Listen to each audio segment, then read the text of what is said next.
It's that time of the week for some more smack talk with our friends from around the division. It's the NFC West Huddle. I'm Ethan McReynolds here in Seattle, and I'm joined by our full panel this week. Gerard Moncure in L.A., Robbie Baker in Phoenix, and Keyshawn, the gun show ward, as they call him, down in San Francisco. Keyshawn, I want to go over to you first because the Niners are the team making the headlines this week. They finally signed Brock Purdy to an extension, 5 years, $265 million. Over $180 million guaranteed. And they weren't done there. They also made Fred Warner the highest paid middle linebacker in NFL history, giving him $63 million over 3 years. So, Keyshawn, what are your thoughts on the contracts the Niners just gave out? Let's start off with Brock Purdy. I think it's a fair price because they're paying him as a top 10 quarterback. Currently, I think he's 7th. He's right behind Tua. I think he should be above Tua, in my opinion. But neither there or say. I think that here's the problem. Now that the Purdy's been paid, you can no longer bring up, oh, he's Mr. Irrelevant. He's a 7th-round pick.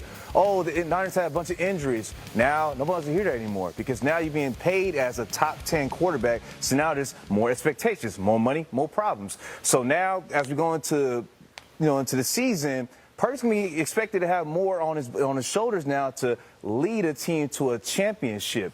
Because, in the past, Purdy has always had, a plethora of superstars around him, whether it's Christian McCaffrey, Trent Williams, a great defense, Deebo Samuel when he was great. So now Purdy, even though if he let's just say Niners go through another injury situation, nobody want to hear that because when you look at someone like Joe Burrow, he led the Cincinnati Bengals to a Super Bowl with the worst offensive line. You took away Stephon Diggs from Josh Allen, he still led his team to a deep playoff run. So now there's no more excuses. Brock Purdy has to figure out to lead his team to another championship since he's being paid as a top 10 quarterback. Now on to Fred Warner. Look, y'all, I think, it's not very wise to pay a middle linebacker that kind of boatload of money. But when you're one of the best players at your position and a top 10 player in the league, consisted by players that's voted by the top 100 every year, it's well worth every penny. Because, Fred Warner is a cornerstone and a future Hall of Famer. So, yeah, it's definitely worth the contract for Fred Warner. Yeah, I don't think anybody can argue with the amount of contribution that Fred Warner has put up garnering that contract. I do want to go back to Purdy. Keyshawn, it's a great point. You're right. The expectations do raise now that he's being paid top 10 in the league at his position. I wanted to open up to the rest of the guys. So Purdy now the highest paid quarterback per year in the division. Leads to my first question. Is he the best quarterback in the NFC West? Robbie, I'll go to you first. And also, do you think the Niners overpaid for Purdy at all? I think it's probably fair value for Purdy. Shout out Perry High School here in Arizona. The pride of the Perry Pumas, Brock Purdy, getting the big payday. Keyshawn had it nailed on there, the 7th highest paid quarterback in the league. He's getting paid right around like the Jared Goff, Tua Tagovailoa money, which is probably where Brock Purdy is at. It's interesting how you bring up, is he the best quarterback in the division? He definitely has shown his body of work, been to a couple Super Bowls and done what he's done with the 49ers out here in Arizona. We're not sure if this is going to be Kyler Murray's last year in the desert. It kind of feels like a make or break it situation for Kyler Murray. If the Cardinals fall short of making the playoffs this year, is he going to be the guy moving forward? Because there is some of the same narratives here. Of course, this front office didn't draft him. This head coach didn't draft him. A lot of stuff has changed around Kyler Murray since he became the quarterback of the Cardinals. And then in Seattle, up where you are, Ethan, obviously it's a lot of newness with Sam Darnold. What are they going to look like? And that means I leave Matt Stafford as the last quarterback to be brought up here. He's done it. He's won a Super Bowl. He saw what he did last year with some pieces down, with injuries, able to rally this team and almost beat the Eagles, the ultimate Super Bowl champions, on the road in the playoffs, falling just short there. I would have to say the best quarterback in the division right now is probably out in Los Angeles. Gerard, I'll go over to you. Follow that up. Do you agree? Is Matthew Stafford better than Purdy? Is Purdy the best quarterback in the division? And did he garner the contract that the Niners just gave him? Well, I'm going to back Robbie's play. Obviously, Matthew Stafford is by far the best quarterback in the division. Now, did Brock Purdy deserve the money the 49ers gave him? Yes, he did. As a matter of fact, I think it was a pretty good deal, not only for Brock Purdy, who was, we're going to forget about it eventually, was Mr. Irrelevant when he was drafted. But, he didn't get like the largest amount of money that a quarterback gets in the league. So the fact that, they didn't press for maximum money, allowing the Niners to still be able to re-sign other players or sign some free agents, I think was a smart move. I mean, how much money can one man have anyways? In all honesty, I feel like it was somewhat of a friendly franchise deal. And I say that based off of, I just got done saying that Matthew Stafford is the best quarterback in the NFC West. Matthew Stafford's total cap hit for this coming year is $47.5 million. His roster bonus was $4 million. His signing bonus was $24 million. His base salary was $16 million. So $44 million overall. Brock Purdy's making more money than that. Matthew Stafford has won a Super Bowl. He's won a couple of division titles, and he was basically probably one play away in inclement weather of beating the Eagles, who are the defending Super Bowl champs right now. So I don't think that we can say Matthew Stafford is not the best quarterback in the NFC West. At age 37, still proving that he can do it. But what we can say is that the deal that the Niners and Brock Purdy got was a pretty good deal for both sides for the money that they ended up paying him. Yeah, Gerard, I tend to agree. I feel like Purdy being paid the same amount as Jared Goff. Robbie, you mentioned Jared Goff. Seems about right for me, but he's also only making $2 million less per year than Josh Allen. I probably wouldn't have been comfortable with paying Purdy that much if he was here in Seattle, but I also see why the Niners felt they had to get it done and not let him walk with everything he's been able to accomplish. I will say, as a Seahawks fan, and I know a lot of fans feel the same way, I was extremely happy to see the number on that contract, just because it's going to change how the Niners are able to construct their roster moving forward. I mean, the window of opportunity is when you've got that elite quarterback play, on that rookie contract. The Niners don't have that anymore. It's going to be, we'll see how much roster depth they'll have going forward. As far as who's the best quarterback in the division, I mean, you guys sort of said, I think Purdy is up there. I'm going to give a slight nod to not only Matthew Stafford, but also Kyler Murray with what he can do with his legs. And, if we're talking about who I'd rather have today, I'd take Kyler Murray just because Matthew Stafford's getting up there in age. I don't know how many years he has left. I don't know if his play is going to diminish, coming into the season. I like Kyler Murray. And, yeah, Robbie, you're right. He does have some things to prove this season in Arizona. But with what he can do with his legs, just put some more talent around him, I think he can get the job done. I'm also just going to throw this out there. Sam Darnold had over 400 more passing yards than Kyler, Purdy, and Stafford last year. Just saying, can he do it again this year?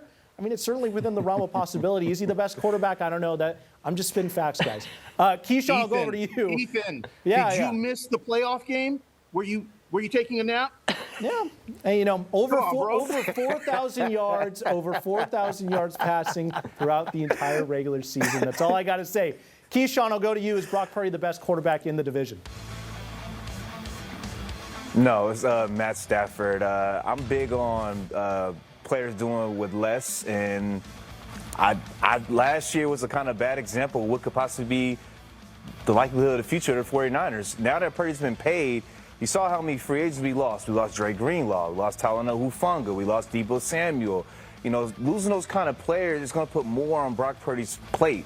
And I just think that when it really counts, I've seen Stafford get it done each and every given time. I mean, let's just say this. If the Eagles and Rams played in L.A. instead of Philly, I think that game is a lot differently because the Rams are moving the ball down the field, but when it's snowing like that, that's a game that's really won in the run game. So I think they have a little more faith in Matt Stafford and Brock Purdy. Now, what I will deflect is I think Purdy is at least the second best because he's had a little more success than Kyler Murray. Granted, the Niners have had better rosters, but it's been too many times where I've seen Kyler Murray have these great regular season runs and kind of just burn out as the season goes on and then it gets a wild card round or he just doesn't make the playoffs overall. And then Sam Darnold, yeah, he did fairly well under that great offensive system with Minnesota under O'Connell, but let me see him do it in Seattle. I'm big on showing me what you can do with less when you don't have such like a great roster. So I'm going to go with Stafford number 1, number 2 Purdy, number 3 Murray, and for now, Darnold at 4. We'll see what happens this season. All right, next topic. Ethan, real quick with Brock Purdy, real quick, if I may, in terms of with Kyler Murray too in the contract. What was it, about 4 years ago, the big Kyler extension came out, and he was like $100,000 more than Deshaun Watson, the highest quarterback in the league. Fast forward now, Kyler Murray is not even in the top 10 in quarterback pay right now. That's how much these things have inflated and the salary cap going up and stuff. So the Brock Purdy thing could look like a steal potentially in 3 or 4 years if he ends up ultimately delivering a Super Bowl as well. It's a good point. I mean, it's really just who has been paid the latest. Yeah, it's interesting. I do find it interesting. Josh Allen getting paid this offseason as well, only $2 million more per year than Brock Purdy. We'll move on to the next topic. The league voted on a variety of rule changes earlier this week. None obviously grabbing more headlines than the proposal to ban the tush push. 22 teams voted for the ban, but it fell 2 votes short. Notably, none of the teams against the ban have to play the Eagles this season. I'm sure that made it a little easier to vote to allow the play to live on. But what do you guys think about the tush push? Should it be banned? Gerard, I'll go to you first. I don't think that you should ban it just because no one can stop it. I mean, you know what? The Rams had a couple chances of stopping in that NFC divisional playoff game. They couldn't stop it. No one's really been able to stop it yet. But to me, that would be a direct penalty just on the Eagles because they have found something that they execute very well most of the time, and no one else has found a way to stop it. You know, you hear these takes that it's a rugby-like play, and sure, it's unconventional, but you know what? This league is about progressing and finding new ways to move the ball and score points. That's just another one that keeps the sticks moving, and until teams can figure out a way, whether it's guys timing the snap and diving over the top, stacking the box better, until teams figure out a way, the Eagles should continue to be able to use it. And I think that it not being, disallowed was the right vote. That's my opinion on it. Bobby, what about you? Are you for or against the tush push? I kind of agree with what Gerard said there. It's kind of, they found a loophole. It's not illegal now. The Philadelphia is really the only team that does it really well, right? The Bills have done it occasionally, but they don't really have to with Josh Allen's big body. The Cardinals kind of tried to implement it with Clayton Tune at times last year, but they kind of showed how hard it is to do well because you figure it out, like Clayton Tune, big body quarterback, fall forward. The Eagles can do it, and the Cardinals could never really get it going, and they abandoned it after about 2 games. I also thought it was interesting when you mentioned, the teams that voted for and against it. A lot of the coaching staff that has been poached from Nick Sirianni over the last couple of years, Shane Steichen in Indy and the Cardinals out here with Jonathan Gannon, they voted to ban it. So not a lot of love necessarily when it came to some of the Sirianni disciples when it came to this vote. I know the coaches don't vote directly, the owners vote, but I'm sure the coaches had a little say in how their owners were going to ultimately side on this thing. Yeah, really interesting. No brotherly love there. Sorry, that was bad. Keyshawn, we'll go to you for or against the tush push.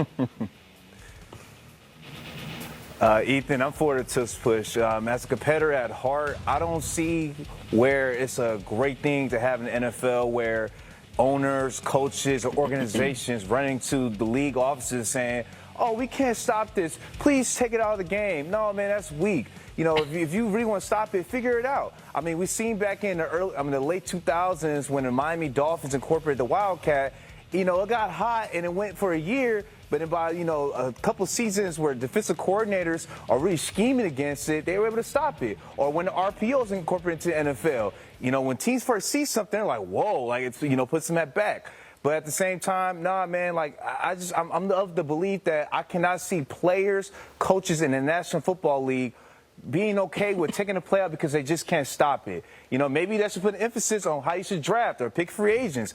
Maybe you should put more emphasis getting 350-pound defensive tackles or loading the box a little bit more. I just think that that's pretty weak to take out a play just because you can't stop it. Yeah, I sort of fall somewhere in the middle. I don't really have too strong of an opinion on this. I see both sides of it. Gerard, you mentioned it's more of a rugby play. I sort of have that belief. It's not as entertaining to watch. It doesn't really feel like a football play to me. I mean, the Eagles are the only team that run it, and I feel like I agree with you guys that they would be the only ones penalized. So I don't mind them keeping it in the league. But if this becomes a thing where a lot more teams are able to execute it and it becomes incredibly popular in short yardage situations, I'd just much rather see teams have to think more outside the box than that in short yardage situations and get a little bit more creative in those scenarios. But obviously we're not there yet. I don't really have a problem with them keeping it. Yeah, go for it.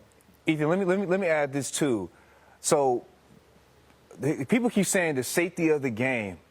where's the data of injuries? Until I see a stack of injuries when they keep running that play, it's not really a good enough excuse to take it out. Because, I heard today earlier on one of the FS1 shows, Smiles like, it's going to take one gruesome injury from a star player, then they're going to take it out. But I'm then like, okay, so what if they do QB sneak and Justin Herbert gets a concussion? You going to take out QB sneak? It's just too many contradictions to take out a play because you can't stop it. So just keep it as it is and just let the defensive teams and coaches to figure out how to stop it on their own. Yeah, well, and they also, at the spring meeting, they had Jason Kelsey come in and talk about how it's not a safety issue. And he even said he'd come out of retirement right now if he just had to run 80 tush pushes. So I don't really see that side of the argument. The entertainment side for me, not really as fun to watch as a fan. But, it was the same with the read option. Nobody could stop it. We're like, should we do something about this? Defense is adjusted. So I feel like it'll be similar with the tush push going forward. All right, let's move on. Bottom line, defenses, keep the Eagles out of third and fourth and inches or a half a yard, and you got the problem solved right there. All right, next topic. The teams voted unanimously to allow players to play flag football in the upcoming 2028 Olympics. Which player from your team would you be most excited to see play in 2028 in the Olympics? Robbie, I'll go to you first. Mine's probably going to be short and simple and fairly predictable, but it would have to be Kyler Murray. I think if you look at the Cardinals roster, he is kind of your prototypical flag football-y type player with what he can do with his legs and obviously as a quarterback. If you were constructing this Team USA roster and you look at the quarterback position across the NFL, Lamar Jackson's probably your #1 overall pick to be the flag football quarterback, but I would imagine Kyler Murray would not be far behind there. Yeah, I'll go next. For the Seahawks, I think it's Devin Witherspoon. He's the guy that I'd most want to see out there. He's an absolutely electric player who I think would thrive in a flag football setting. Plus, he's a big trash talker and a wildly entertaining person just in general off the football field. Get an incredible athlete like that in open space combined with the intensity of the Olympics, playing for your country, his ability to rise to the occasion when the lights are brightest. I think he would be must-watch TV, locking down the secondary for Team USA, even though he's not exactly a skill position player on offense. Plus, being able to see his trash talk better without having a helmet on, read some lips maybe, I think it would just be super fun to watch. Keyshawn, I'll go over to you. How about the Niners? Who would you like to see? Ooh, man. For years, it would have been easy to be like, oh, Deebo Samuel, because he can do everything. But I'm going to have to really brainstorm on this one. I'll say, oh, that's easy. Christian McCaffrey, probably the best athletic running back who could do it all in the backfield. I just think that, if McCaffrey's open space, he'll make everybody look pretty silly. I saw a funny meme on Twitter a couple of days ago. Somebody was like, can you imagine a situation where you have a Poland welder who does that for a living going against Christian McCaffrey in open field? It wouldn't end well. So that'll probably be my best pick for flag football. It'll be definitely Christian McCaffrey. It's going to be interesting to see the competition for Team USA in the 2028 Olympics. I'm interested to see that. But Gerard, I'll go to you. Who are you thinking for the Rams? Got to be Puka Nacua. Amazing hands, acrobatic with pads on. I can only imagine what he'd be like without pads on. Not to mention he's got a great personality. As you said, Ethan, they won't be wearing helmets. So you'll see that big smile, that Hollywood smile that the guy already has. He would be the guy. He would represent the Rams well, represent the country well. And his love of football would, it would burn brightly in that setting. All right, next topic. One proposal that didn't end up getting voted on was one to reseed the playoffs so that the teams with the best records would get the higher seeds regardless of division finish. The playoffs are not changing this year, but it begs the question, do you think the current playoff format should be modified? Keyshawn, what do you think? Oh, my God, Ethan, when I saw this question last night in the email, I said, I cannot wait to talk about this one. So for years, me enjoying the game of football, I've always been kind of confused because it's been a couple of situations where I'm like, just because you guys have been doing that for a certain amount of years doesn't mean it's right. I mean, let's go back to all the way to 2010 when the Seattle Seahawks went 7-9 and got into the postseason because they won the NFC West, a year when all the teams in the division had losing records. The best record was the Seahawks at 7-9. Now, granted, we did get to see Marshawn Lynch put on a show, the Beastquake, but in that same year, the San Diego Chargers at the time, they missed the playoffs and they were 9-7. I just don't think that's pretty fair to a team with a winning record. Another team that comes to mind was the New England Patriots when Matt Castle took over in 2008. I think they went 11-5 and missed the postseason. Something about that just doesn't sit well with me. So why not do like the NBA where they're going to buy the best records? I just think that in a team that has a great record shouldn't be penalized and be dropped all the way to the 5th or 6th seed, but then the 4th seed or 3rd seed, it has like 9 or 8 wins. Something about that just doesn't sit well with me. So why not rank it like the NBA and go and buy the best records, and you have the best teams in the playoffs each year? Keyshawn, you're making a lot of enemies over here in Seattle, trying to take the Beastquake away. I don't know if that's going to go well over here in Seattle. Gerard, I'll go over to you. The Rams benefited from this playoff format last year, hosting the 14-3 Vikings and taking them down. Do you think the league should change it?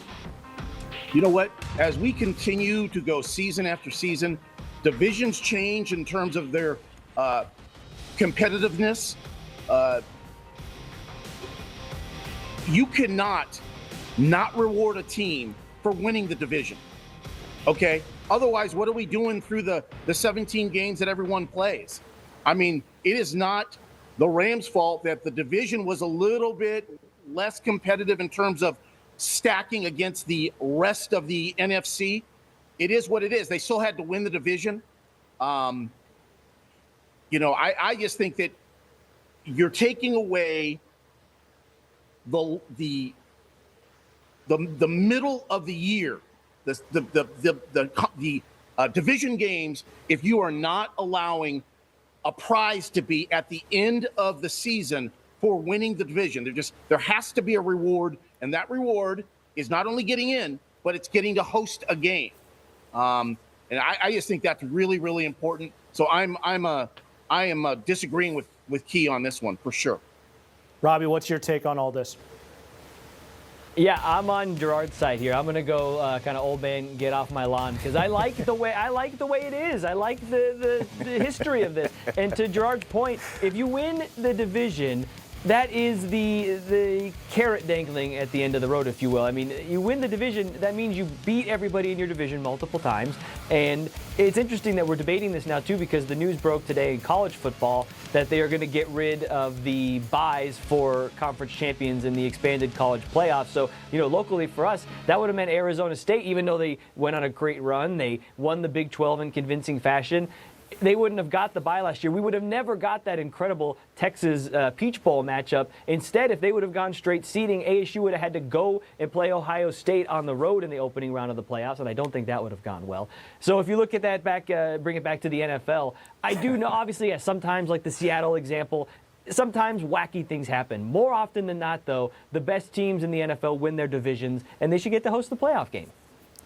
Yeah, Keyshawn, I'm going to leave you alone on this one. I'm with Robbie and Gerard here. I really like the playoff format exactly how it is. It gives value to winning your division, which I think elevates those divisional rivalries that we have in the league. I mean, Keyshawn, you referenced the NBA. Look at the NBA who seed their playoff by best record instead of division. I couldn't name you most of the divisions in basketball because they literally don't mean a single thing. You play your division teams the most, so shouldn't finishing on top of that group mean something? I think it maintains geographical rivalries, which, Robbie, you brought up college football. We're losing that. We need that in sports. It maintains those rivalries with the teams within your region, creates more high-leverage games during the regular season. It also results in great upsets during the playoffs, with the lowest divisional winner having a chance at home against normally a much better wild card team. Keyshawn, you brought up the Beastquake. I think that's an incredible example of the format creating unforgettable moments and great parity within the league. The playoffs don't need to be reseeded, and especially, we're not really talking about, they definitely do not need to be expanded like the NBA is doing with the play-in tournament. I think the playoffs should have to be earned during the regular season, and it should actually be an accomplishment to be playing into January. You shouldn't be able to trade away, a Luka Doncic and have a chance into the playoffs. A little dig at the Dallas Mavericks. Not happy with that one. Let's move on. Final topic for today. It's a bit of a fun one. Only a couple minutes here, guys. The documentary on Brett Favre released earlier this week. So I'm curious, what's your favorite sports documentary of all time and why? Gerard, I'll go to you first. Okay, I've got 3. Now, you guys know, obviously, I'm an LA guy, but the Best of Enemies documentary came out probably, 5 years ago, 6 years ago. Lakers Celtics, old school 80s, Showtime versus the blue collar Celtics, the big three, Bird, McHale, and Parrish against the Showtime Lakers. That documentary was just done so well in terms of showing what happened during that time period between the Lakers and the Celtics, how it captivated the entire country. And even if you weren't a basketball fan, you picked a side. You're either a Lakers or you're on the Celtics. It showed the dynamic of race in the country during the 80s. It was fantastic. My other favorite, I probably watched it 5 or 6 times, and I am not even a footballer guy, but the David Beckham documentary is fantastic. It is just fascinating to see how the Beckham brand started and grew and grew and grew, and how his merger with Victoria Adams, aka Posh Spice, just set up this mega couple in England.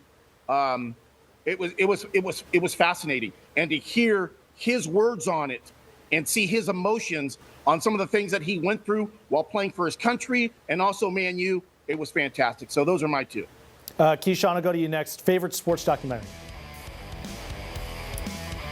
The Last Dance. We could arguably say that kind of saved the pandemic, because at that time when it came out, we didn't have any sporting events. And I'm a LeBron fan, but I'm not gonna lie, man. I had a true appreciation for Michael Jordan and the Chicago Bulls in the 90s, especially that last run that they made for the 6th championship. I mean, the emphatic moment, Jordan doing this, something that resonates in my head for life. And then, you got to see kind of the behind the scenes of how it wasn't all glimmer and glamour. Jordan had to, punch Steve Kerr in the face. We even saw Dennis Rodman leave his team after a game, go to Las Vegas and party for a night. Jordan makes a phone call, like, hey, man, we're going to come get you. It's like something about that just sit well with me, seeing the behind the scenes of that. And you've seen the true competitive nature of Michael Jordan. I mean, the guy got into a security guard and won his money back over a simple card game. So, yeah, I got to say The Last Dance was definitely the best sports documentary I've ever seen in my life. And I'm a LeBron fan, so it takes a lot for me to say that. Keyshawn, I actually had the exact same answer. I went with The Last Dance as well. I thought it was just absolutely incredible. And, it was just perfect during the pandemic. Like you mentioned, also for us here in Seattle, the 1996 finals with the Sonics playing the Bulls. That was covered. Gary Payton interview, so that was really cool for us here in the Pacific Northwest. It was all cool except for when MJ says he's got no problem with the glove. Yeah, he definitely did. When the Sonics had Gary guarding MJ in games 4 and 5 and 6, his shooting percentage, it dropped 10 points to 36%. He shot just 11% from 3 when he had the glove on him. So, yeah, MJ, the glove did get to you. And they didn't even let Gary Payton respond to MJ laughing in his face, saying that he got to him. So, whatever, I digress. The Sonics probably win that series if Nate McMillan doesn't get hurt. Anyway, Robbie, close us out. Favorite sports documentary? Yeah, I'll kind of go a different track and more of like a documentary series, but probably like 4 or 5 years ago, I got real into the Drive to Survive, the Formula One documentary series on Netflix, and I just got sucked down the rabbit hole, guys. I have become the token F1 guy in the office. I'm like the only person in the building talking about tire deltas and pitch strategies and, who's Lewis Hamilton moving to Ferrari. Yep. I drank the Kool-Aid, guys. Like, I'm too far deep in the world. I can't get out now. Robbie, I'm with you on that. I got a roommate that got me to drink the Kool-Aid as well. We'll have to talk after this. That Full Swing documentary that Netflix does, those series are all incredible. Anyway, that's going to do it for this week's NFC West Huddle. You can catch us every week as we get ready for the season. We'll see everyone here next week. Have a good night.